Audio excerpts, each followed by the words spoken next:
Assalamualaikum warahmatullahi wabarakatuh. Selamat pagi, selamat siang, dan selamat sore Bapak, Ibu, sahabat Perpusnas dimanapun berada. Saya Ahmad Baikuni, kemudian dan saya Daniel Punyasari. Kami dari Pusat Perservasi dan Alih Media Bahan Perpustakaan. Kami di sini akan menjelaskan tentang alih media digital, yaitu kegiatan melestarikan khasanah budaya bangsa dengan mengalih bentuk dari bentuk aslinya ke dalam bentuk digital.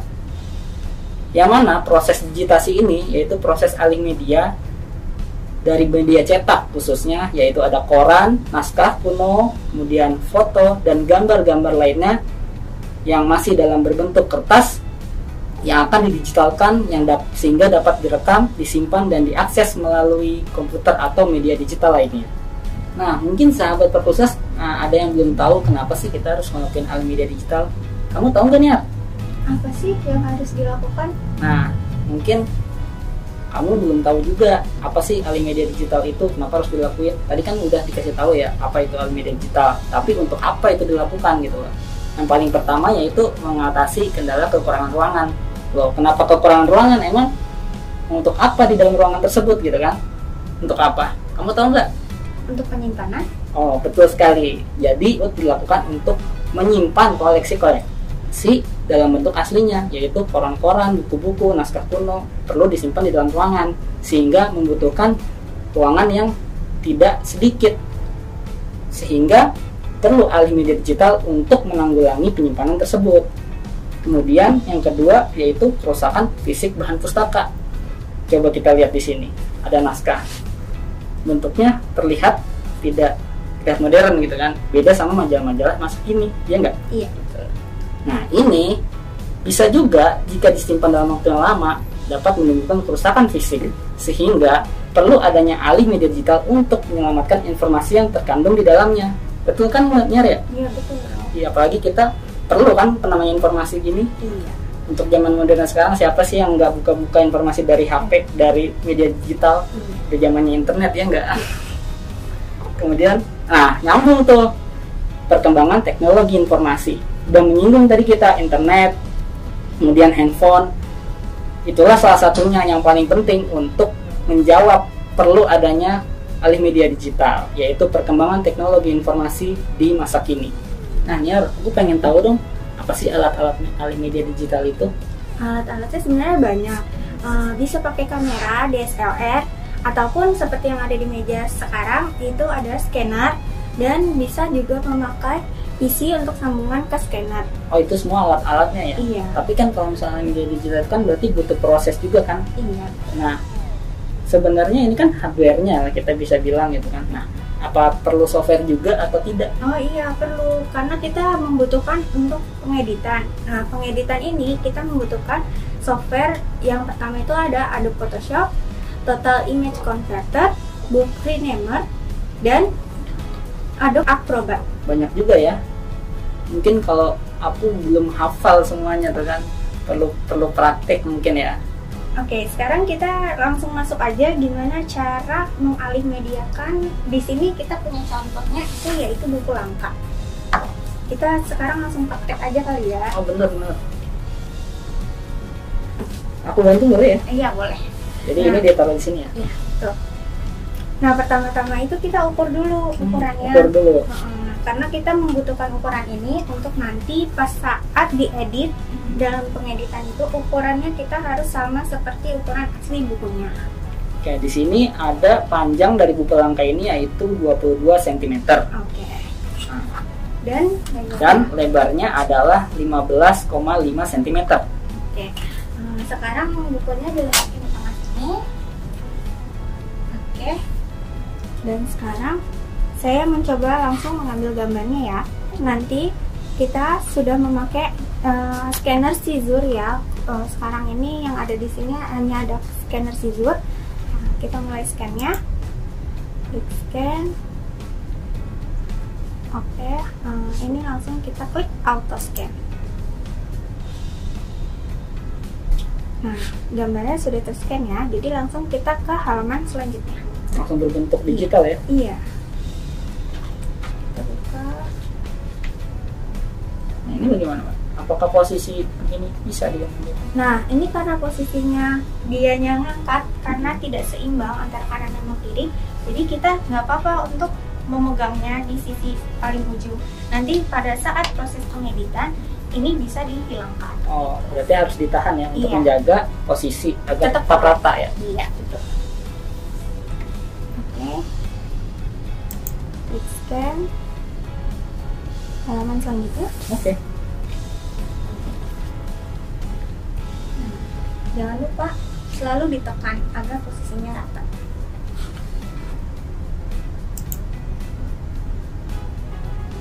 Halaman selanjutnya.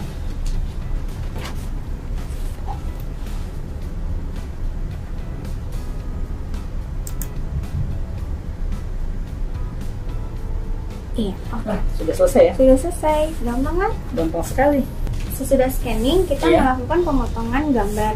Nah, di sini kan tadi kita foto untuk cover depan, cover belakang, dan halaman tengah ya. Iya. Satu full page full ya. Nah, ini kita harus potong kanan dan kirinya untuk proses editing selanjutnya.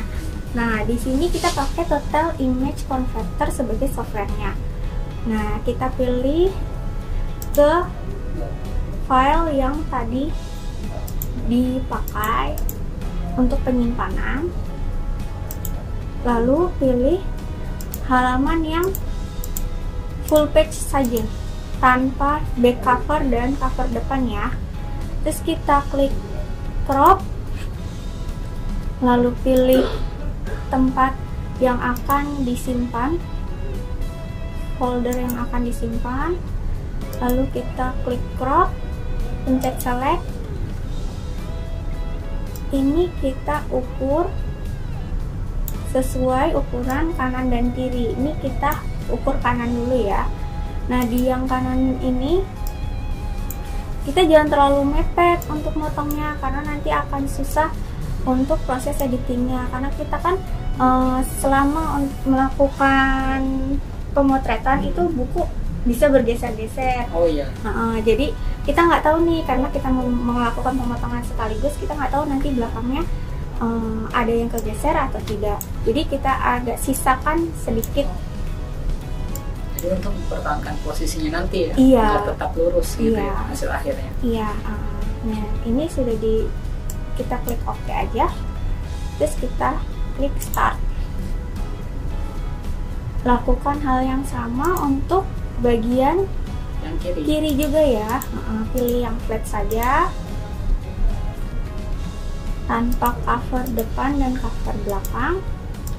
Record, kita pilih ditaruh di folder mana, terus kita crop. Bagiannya sama, diambil, jangan terlalu mepet.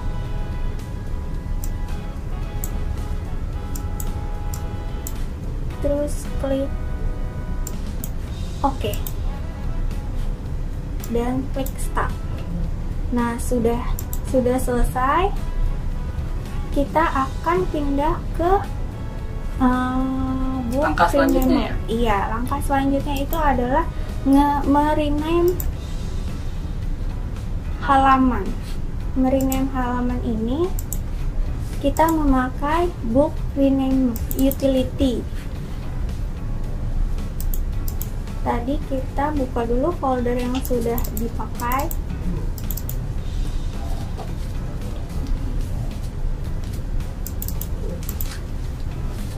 Kita buka foldernya, terus kita pilih halamannya. Tadi kan karena posisinya kanan dan kiri, Iya. itu kita namai dulu yang halaman cover Yang cover berarti halaman pertama. Iya, untuk halaman pertama dan halaman terakhir. Karena kan kalau yang kanan kiri tadi kita udah beda foldernya, dan itu nanti kita memakai ganjil genap untuk settingannya. Settingannya. Terus ini kita klik isi di add. Itu add ini diisi di prefix, itu kita tulis page atau halaman, terserah mau ditulis apa. jangan lupa dikasih spasi. Terus ini karena masih ada kata-kata dari spell sebelumnya, nanti kita hapus aja, terserah hapusnya berapa. Saya biasanya sih tulis lebih banyak aja, hurufnya ada berapa lebih banyak, menghapus seluruh nama sebelumnya itu. Iya, betul. Terus kita pilih numbering kita pilih suffix. Terus ini kan page halamannya 1.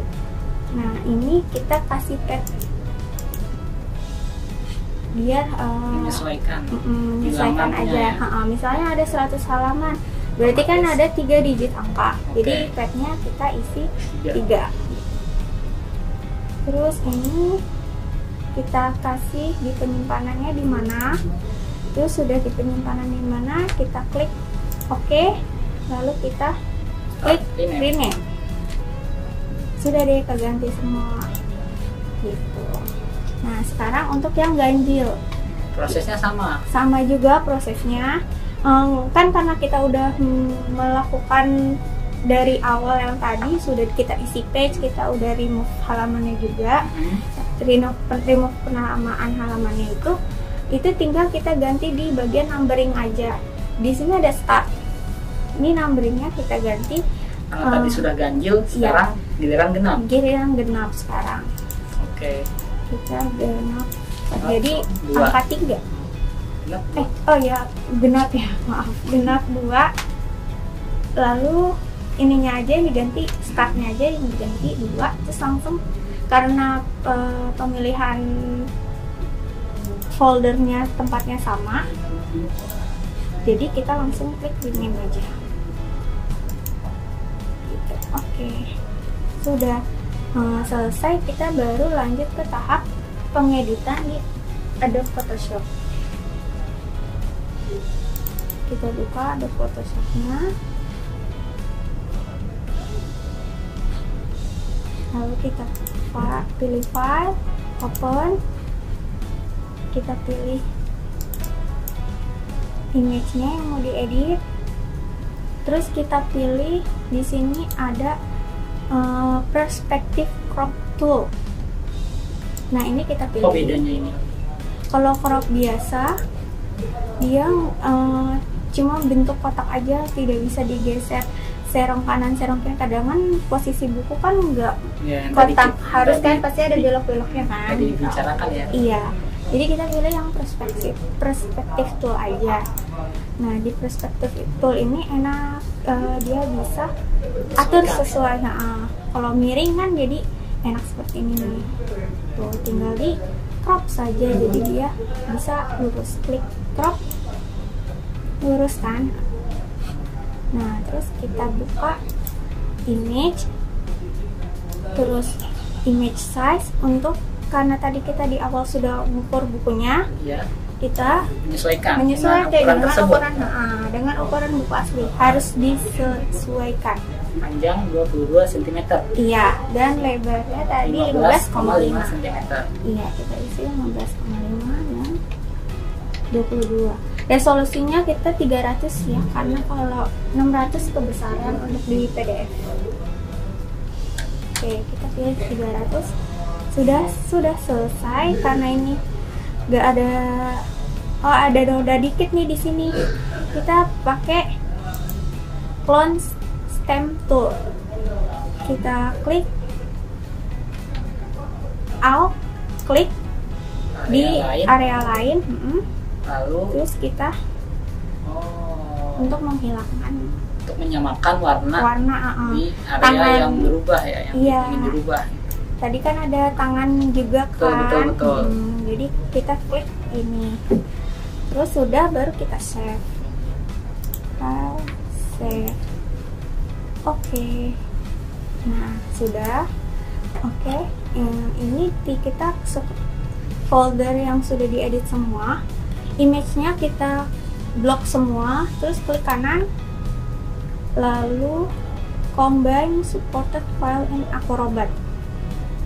untuk membuat PDF secara keseluruhan. Jadi nggak satu-satu ya. Jadi kita ingin buat buku digital ya. Iya, jadi tadinya berupa lembaran. Jadi kita sering jadi kombinasikannya di sini. Iya. Menggunakan Adobe Acrobat. Iya, dijadiin satu PDF. Tuh, ini langsung kita save, namanya apa tadi. Terus kita save. Selanjutnya kita langkah selanjutnya ini sebenarnya udah jadi nih dalam satu video. Harus apa yang kita butuhkan selanjutnya? Kita di buku ini, di apakah buku sudah digital cukup sampai sini saja? Atau apa perlu perlakuan yang lain untuk menghasilkan PDF tersebut? Ada langkah selanjutnya, yaitu kita bikin OCR. OCR ini gunanya, jadi kita misalkan mencari kata dan dalam satu buku ini, kata dan itu di mana? Jadi ada keyword-keyword tertentu yang ingin kita ketahui gitu. Iya, contohnya dan kan, contohnya ini kita mau cari dan ini ada di halaman berapa aja, jadi nanti kita bisa di search dengan OCR tersebut. Iya, gunanya OCR itu adalah untuk mengenali teks pada gambar. Jadi kita kalau untuk meng-OCR-kan di Adobe Acrobat ini, kita klik dokumen, lalu pilih OCR Text Recognition, pilih Recognize Text Using OCR. Terus lalu kita pilih from page-nya, cover tidak usah di OCR, jadi kita pilih dari halaman 2 sampai halaman terakhir tanpa back cover.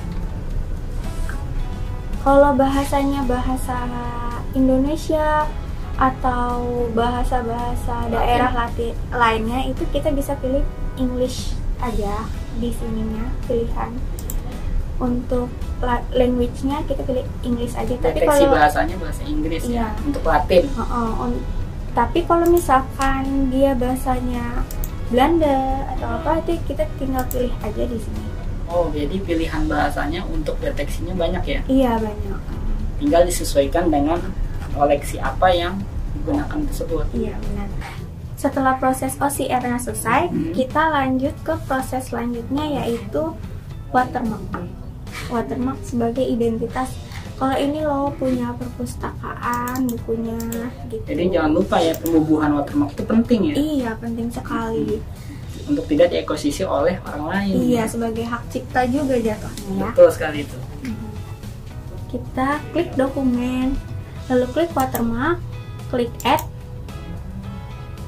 lalu klik file, browse, pilih logonya yang mana yang akan dipilih untuk sebagai watermark, digunakan sebagai watermark. Nah, di sini settingannya itu opacity-nya menjadi 10%, scale relative to target page-nya itu jadi 35%. Nah, posisi sekarang ketentuan dari Perpustakaan Nasional pemberian watermark itu berada di bawah buku. Jadi kita pilih bottom dan dia posisinya berada di tengah buku. Jadi bottom dan center pilihnya ya. Lalu kita pilih page range option. Nah, ini kita pilih page from, halaman pertama dan halaman terakhir jangan di watermark. Jadi kita pilih halaman 2 dan halaman sebelum halaman terakhir. Terus kita klik OK. Lalu kita klik OK. Sudah jadi, semua terwatermark dan sudah ter-OCR juga. Nah, gitu aja sih sebenarnya proses alih media. Jadi buku yang tadinya berbentuk fisik ini sekarang telah berubah menjadi bentuk digital. Iya, seperti bahkan dengan fitur OCR. Jadi kita bisa mencari semua kata yang ada di dalam buku ini dengan keyword yang kita ketik nantinya. Iya, betul sekali. Sangat luar biasa sekali ya. Jadi sebenarnya tidak ada yang rumit untuk mengalih mediakan dari bentuk fisik ke bentuk digital. Hanya perlu ya, kita memang perlu menggunakan alat-alat yang harus digunakan, yaitu ada scanner, PC, dan juga software yang ada di dalamnya. Tapi untuk masalah scanner ini sebenarnya tidak harus scanner, karena sebenarnya pengambil media atau pengambil objek itu sudah banyak seragamnya. ada kamera DSLR atau kamera pocket, Iya. bahkan menggunakan kamera yang ada di smartphone saja sudah bisa mengambil gambar yang kita inginkan, gitu kan, termasuk gambar, buku atau naskah-naskah yang kita ingin alih mediakan. Tentu saja harus memperhatikan kualitas dari kamera yang ada di smartphone teman-teman sekalian. Iya. Seperti itu ya. Iya, ya. benar sekali. Karena kualitas itu penting untuk membaca ketajaman gambar tersebut. Apalagi buku-buku yang perlu diosiarkan tadi.